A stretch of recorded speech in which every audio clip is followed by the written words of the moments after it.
Guys मैं हूं आयुष और आप देख रहे हैं रेसल इंडिया। स्वागत है आपका आज की इस वीडियो में। और भाई बहुत सारे लोग बोल रहे थे कि क्यों आप एनर्जी से बात नहीं कर रहे, ये है वो है।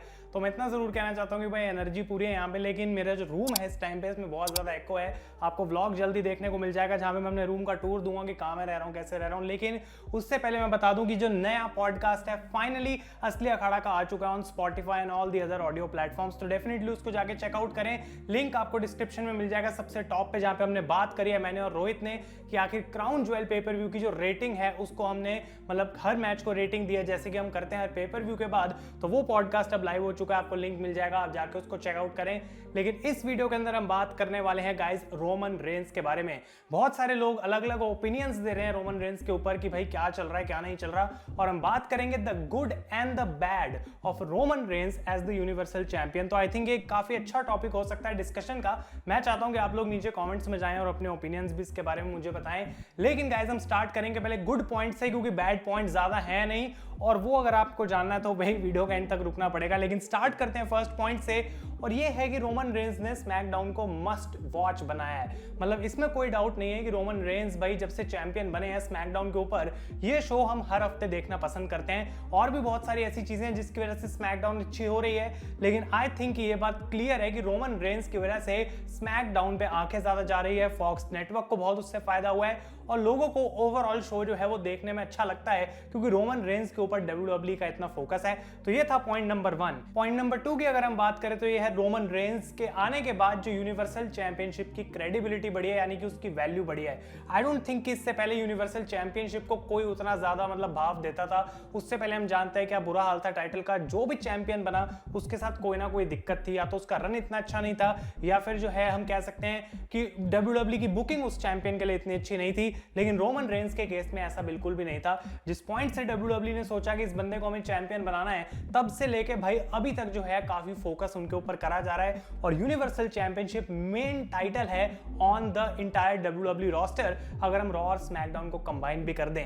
थर्ड पॉइंट की हम बात करें तो ये है मस्ट वॉच मैचेस और साथ के साथ क्लासिक फ्यूड्स। ये बात आई थिंक हम बहुत समय बाद ऐसा WWE में कह सकते हैं, कई सालों बाद, कि एक ऐसा सुपरस्टार है जिसकी कोई भी फ्यूड हो, कोई भी मैच हो, बैक टू बैक भाई क्लासिक्स पे क्लासिक वो दे रहा है। आई डोंट थिंक कि रोमन रेंस से 2-3 साल पहले कोई ये चीज एक्सपेक्ट कर रहा था या फिर WWE से एक्सपेक्ट कर रहा था, लेकिन जो उन्होंने डिलीवर करा है उसके लिए हमें उनकी तारीफ करनी पड़ेगी डेफिनेटली। और रोमन रेंस गाइस बहुत ही अच्छे मैचेस दे रहे हैं। हम जानते हैं जे ऊसो से उनकी फ्यूड स्टार्ट हुई, उससे पहले से हम बात करें अगर फील्ड के साथ, ब्रॉन स्ट्रोमन के साथ, और उसके बाद एज और जितने भी अपोनेंट्स उनके अगेंस्ट आए हैं, ड्रू मैकिंटायर आए हैं, और अब हमने रिसेंटली देखा कि ब्रॉक लेसनर के साथ क्या कमाल उन्होंने करा है। तो डेफिनेटली ये एक पॉइंट है। और फाइनल जो गुड पॉइंट मैंने इस लिस्ट में डाला है वो ये है कि रोमन रेंस ने अपने आप को एक सुपरस्टार में कन्वर्ट कर दिया है। आई नो कि Roman Reigns as a baby face लोगों के बहुत फेवरेट थे, लोग उनको पसंद किया करते थे, भाई ज्यादा सपोर्ट उनको मिलता था।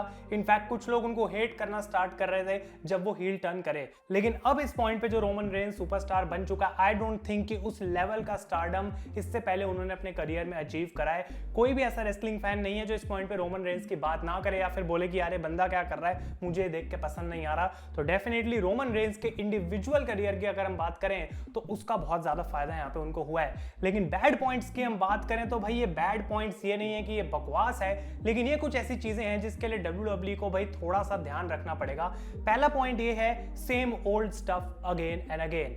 अब आई नो कि रोमन रेंस का कैरेक्टर अभी तक WWE ने फ्रेश रखा हुआ है, कई सारी चीजें उनके साथ नई नई होती रहती हैं, लेकिन बहुत सारी ऐसी भी हैं जो कि रिपीटेड हैं। तो WWE को यहाँ पे कोशिश करनी पड़ेगी कि ऐसे वो नए एलिमेंट्स को ऐड करते रहें। अगर हम किसी एक बैड पॉइंट की बात करें तो काफी सारी ऐसी चीजें हैं जो कि रिपीटेड हैं, लेकिन इसके बारे में हम ये भी कह सकते हैं कि भाई अगर बंदे का कोई गिमिक है तो उसमें कई सारी चीजें ऑब्वियसली रिपीटेड होंगी। तो वो पॉइंट है। सेकंड पॉइंट की हम बात करें कि आखिर कितने बंदे को रोमन रेंस हरा सकता है। ऑलरेडी कितनी लंबी लिस्ट बन चुकी है रोमन रेंस के अपोनेंट्स की जिनको वो हरा चुके हैं। तो आखिर कौन और बचता है इस रोस्टर के ऊपर जिसको रोमन रेंस हरा पाए? इस क्वेश्चन का आई डोंट थिंक कोई आंसर है। अब ब्रॉक लेसनर एक ऐसा नाम था जिसपे लोग बोल रहे थे कि हाँ भाई ये हरा सकता है रोमन रेंस को, लेकिन अब तो वो भी पॉसिबिलिटी नहीं है फिलहाल अगर हम अभी की बात करते हैं। अगले पॉइंट की मैं बात करूंगा तो क्या इस पूरा जो रन हमें रोमन रेंस का देखने को मिला इसको एंड करने का WWE के पास एक तरीका है? मतलब is there a good end? क्या WWE के पास इतनी सारी चीजें करने के बाद इस पूरी चीज के लिए एक अच्छा एंड है? अगर इसका आंसर यस है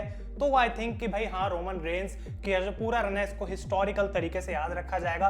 तो ये एक बैड पॉइंट नहीं कहूंगा मैं, ये एक पॉइंट ऑफ कंसर्न है कि क्या पता WWE लॉन्ग टर्म में सोच रही है, तो उनके प्लान्स हैं, या फिर अभी भी वो week by week Roman Reigns की बुकिंग कर रहे हैं। और जो फाइनल बैड पॉइंट है वो ये है, मैंने लिखा हुआ है, is everyone too weak for Roman Reigns. क्या रोमन रेंस को बुक करने के चक्कर में बाकी पूरे रोस्टर को WWE बहुत ज्यादा वीक दिखा रही है?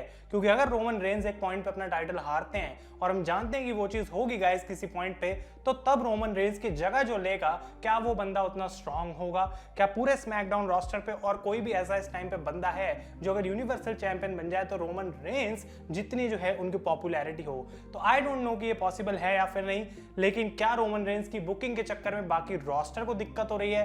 क्या इतने लंबे तक एक यूनिवर्सल चैंपियन रहने के चक्कर में और कोई ऐसा सुपरस्टार है जिसको लाइमलाइट मिलने से उसका पुश रुक रहा है? तो भाई ये सब चीजें आप लोग नीचे कमेंट्स में डिस्कस कर सकते हैं। और आई थिंक ये रोमन रेंस की जो चैंपियनशिप वाली बात है, बहुत सारे लोगों का इस पे डिफरेंट ओपिनियन रहेगा। मेरे को अभी तक बहुत मस्त लग रही है रेन, और इस पूरे ब्रॉक लेसनर और रोमन रेंस की सिचुएशन को हमने अपने पॉडकास्ट के अंदर भी डिस्कस करा है। तो डेफिनेटली आप वो चेकआउट करें। स्पॉटिफाई, Amazon म्यूजिक और एप्पल पॉडकास्ट, हर जगह पे आपको हमारा पॉडकास्ट सुनने को मिलेगा। अगर ये वीडियो पसंद आई है इसे लाइक करें, और अपने ओपिनियंस जैसा कि मैं कह रहा हूँ गाइस, कमेंट्स में बिल्कुल भी देना ना भूलें। तब तक के लिए thank you so much for watching. मैं हूं आयुष और आप देख रहे हैं रेसल इंडिया।